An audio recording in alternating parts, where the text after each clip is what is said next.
Inner space.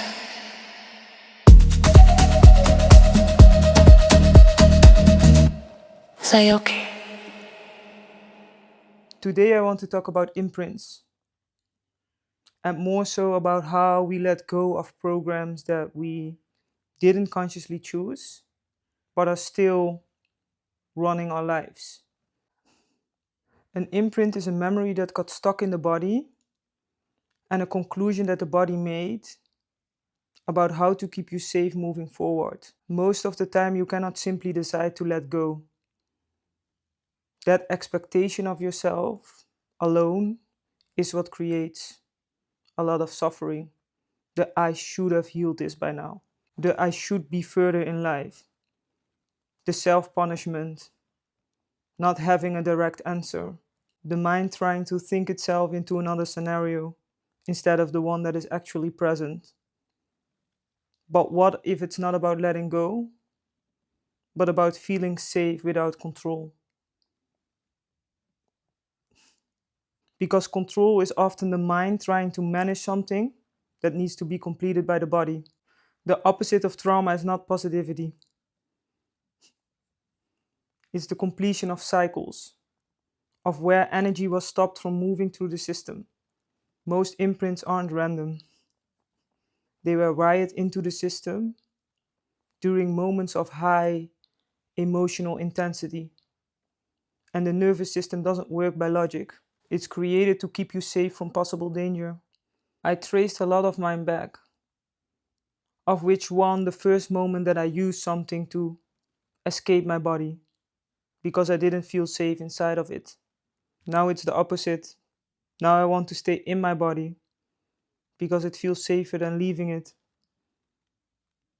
But that didn't happen by forcing release. It happened by understanding what was wired. Because repeating the pattern is not about incapability. It is about the nervous system being loyal to a strategy that once kept us alive and distant from the things that hurt. There are things that happen to us outside of our control, and we need to process those properly so we don't take them with us into the future. Some things in life are so painful. I can't stand the narrative that people say you just have to grab your balls together and move on. I don't like it. We don't need people screaming at us to be stronger. It completely nullifies the existence of people who are already energetically carrying the whole world on their back. For most of us, being stronger is not the problem, and we will keep being strong. But this time, not by abandoning ourselves again. Being strong is also about being brave enough to look at the things that scare us, but are standing in the way of our growth, so we can stop running outdated codes. Because how we approach those things is foundational. That means that they need our attention and presence. Some things that happen to us are needed for soul evolvement. They don't always ask for release, but to expand our capacity. What made the biggest difference in my life is tracing certain patterns and imprints back to where they started. And I will share a couple of things that have put a lot of things into perspective for me. Even after years of inner work, I didn't realize how deeply certain patterns and imprints were still shaping me because I hadn't fully named them yet. I grew up in extreme survival. And for example, if we talk about money, it was always a source of pain, stress.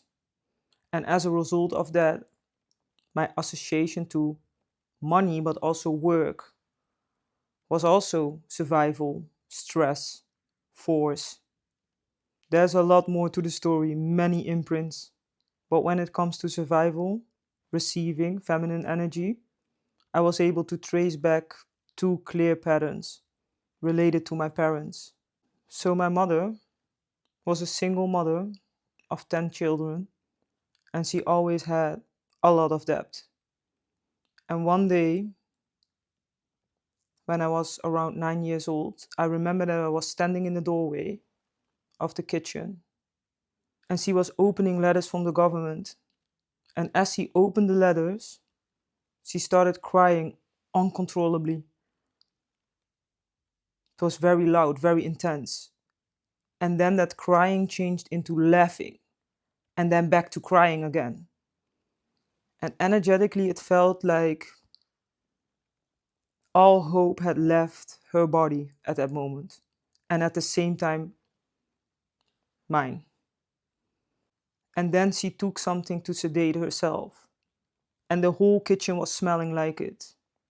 And it was this combination of hopelessness, sadness, and this penetrating smell that I didn't understand at the time, but I knew it wasn't good.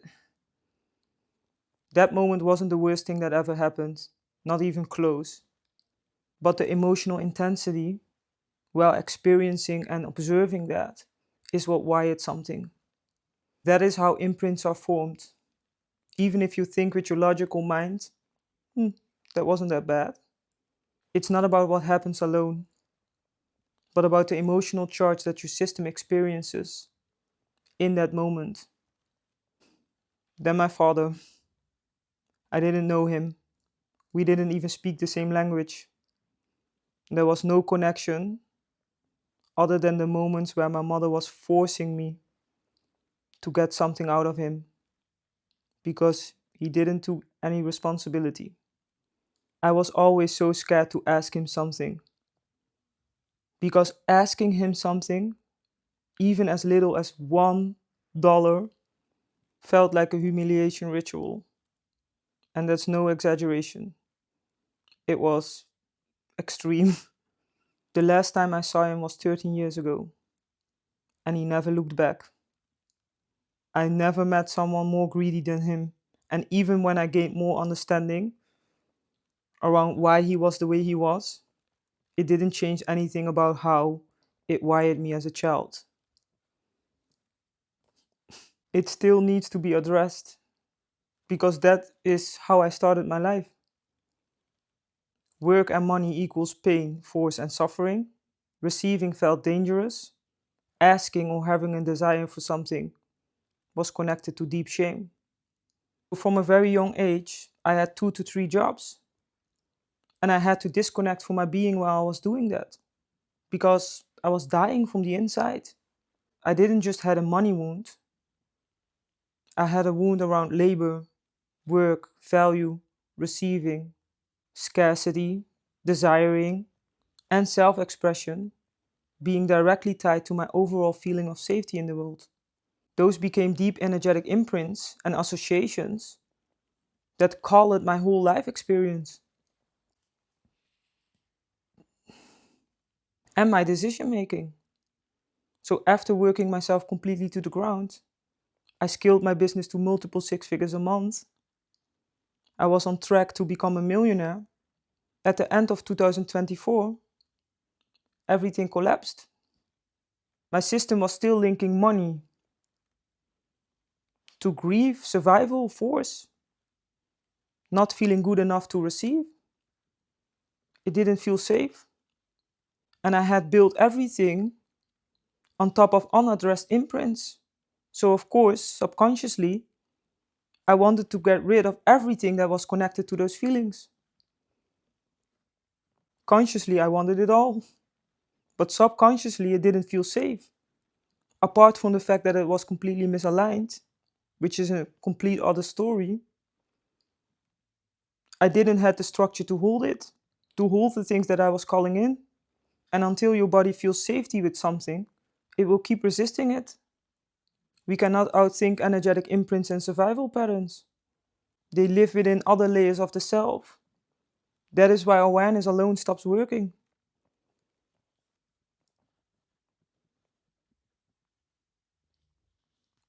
We end up able to name our wounds, trace our triggers, understand our psychology.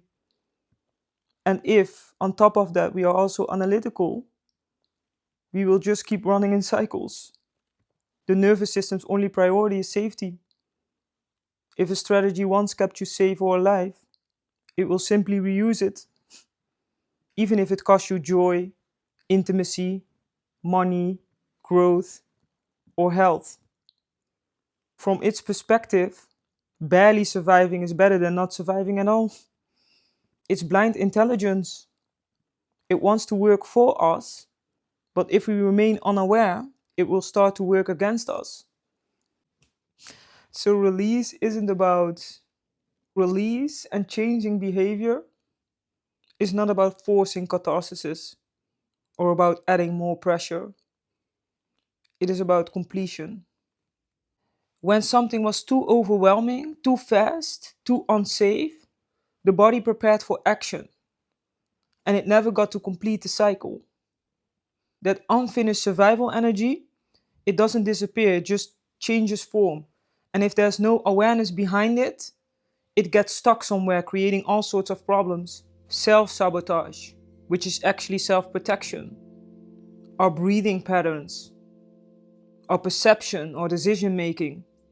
And expectedly, this will become visible in our outer world. It is the inner space that creates the outer world. Because it's the inner space that creates the outer world. Girl. Imprints don't disappear. They either run your life from the shadows or they become fuel for redirection. It's not the imprints that are the problem. They become a problem when they remain unprocessed and unconscious. What you don't integrate will shape your decisions. What you integrate will shape your direction. I choose to bring mine into the light. That is why I've created the Remembrance series. To finally let that energy move and speak, to give it a voice, to complete what had been left unfinished. And when it was completed, it became medicine. Not only for myself, but potentially also for anyone who is ready to witness it. A lot of people feel worse after intense emotional work or shadow work. Often it's because the system is reorganizing and that rarely feels good before it feels light and free again. Other times it's because things were opened up without containment. For true release, you have to feel safe enough first. And safety is not mental, it's biological.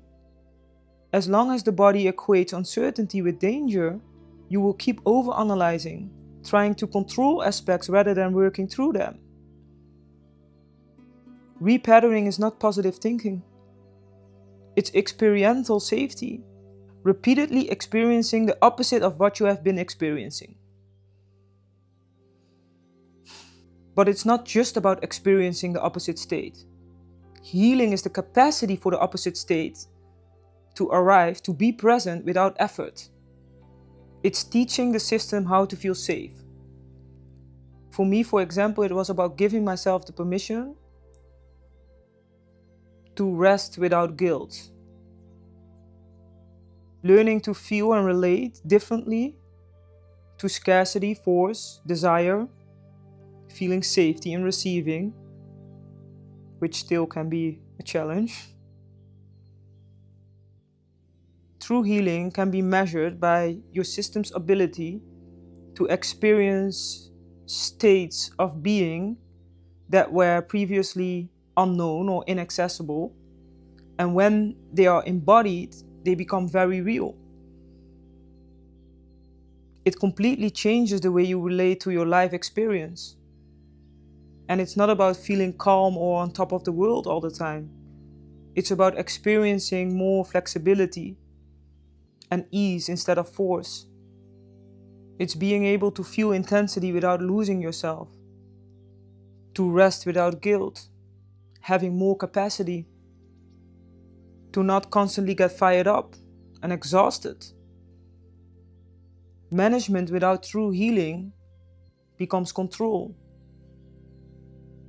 Healing without any form of management becomes fragility. Integrated work does both at the same time. And this is exactly where most ambitious and intelligent people get stuck. They think they are lazy or inconsistent. But more than often they are running outdated survival codes. It often comes from prolonged responsibility without a sense of arrival, living in a chapter without punctuation. Of course, your system gets tired when it feels like it always has to stay on. And then on top of that, we are blaming ourselves for not managing it better. That loop is what keeps the same heaviness and patterns alive. Because this kind of weight doesn't resolve through more analyzing or self-improvement. It resolves through containment, rhythm, holding yourself with more grace, the permission to be unfinished. Stop rejecting your multidimensionality, where all layers of the self need to be considered. Learning to listen what your system needs. Sometimes doing better is actually about allowing yourself to be a little bit worse, without judging yourself. Learning how to listen to the deeper messages and then respond accordingly. Repatterning does not happen by just understanding something. It is about creating space for ourselves to continuously experience a different outcome while still feeling safe. Dat bedoelde ik niet. Grapje.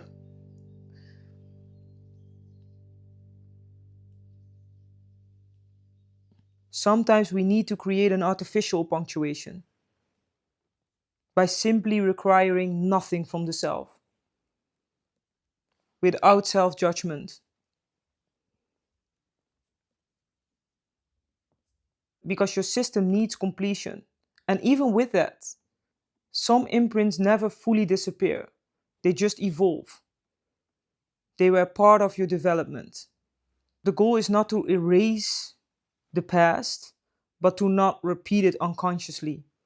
And if you can name certain imprints, you are already loosening its grip. Things hidden in the dark will always control you. Things that are brought to the light will lose authority over you. Shining a light on them with your consistent awareness, and from there, repatterning becomes simple. Not easy, simple. You feel, you stay present, and you let the body experience something new. That is how inner coherence is rebuilt. And when coherence is built internally, your external life starts reflecting it. That's why your actions stop being reactions. And where movement, creation, and devotion stop feeling like an insult to your own emotional intelligence. They become aligned. And this is where it ties back to real evolution and building the life that you actually want. Because I searched for a very long time, and I've heard a lot of people talk about scaling, discipline, strategy, success, creating a life of freedom. And we all want that with our conscious mind. No one talked about the fact that when your system is still linking all of those things to danger, visibility to rejection, or success with loss, you will keep sabotaging the very things you say you want. If you feel stuck somewhere in your life, it's not because you lack anything. It's because part of you is still protecting an old version of yourself.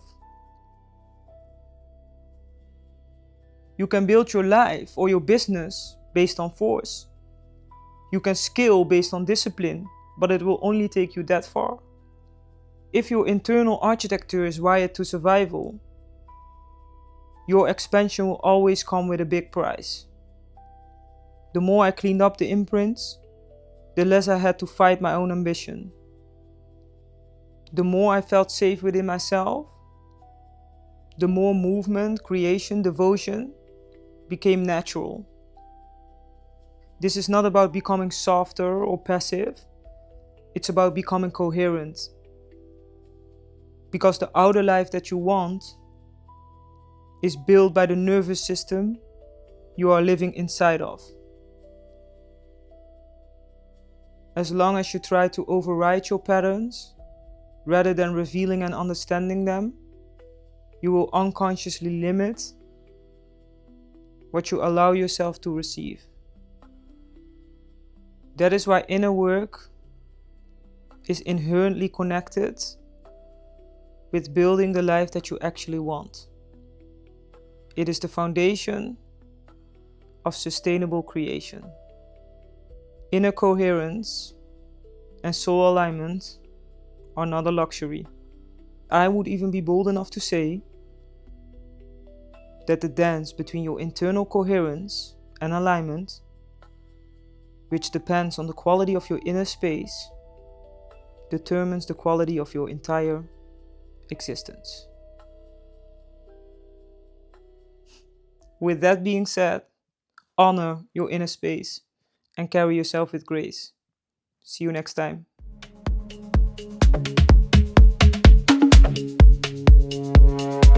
We built empires on fractured foundations, calling exhaustion purpose, calling emptiness strife, feeding a hungry ghost, and forgetting how to feel at home inside our own lives.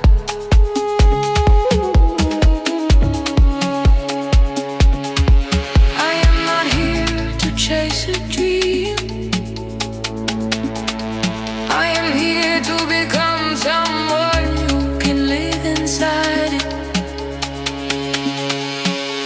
Coherence before expansion.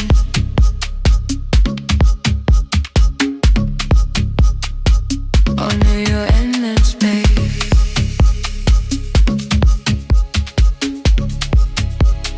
Carry yourself with grace.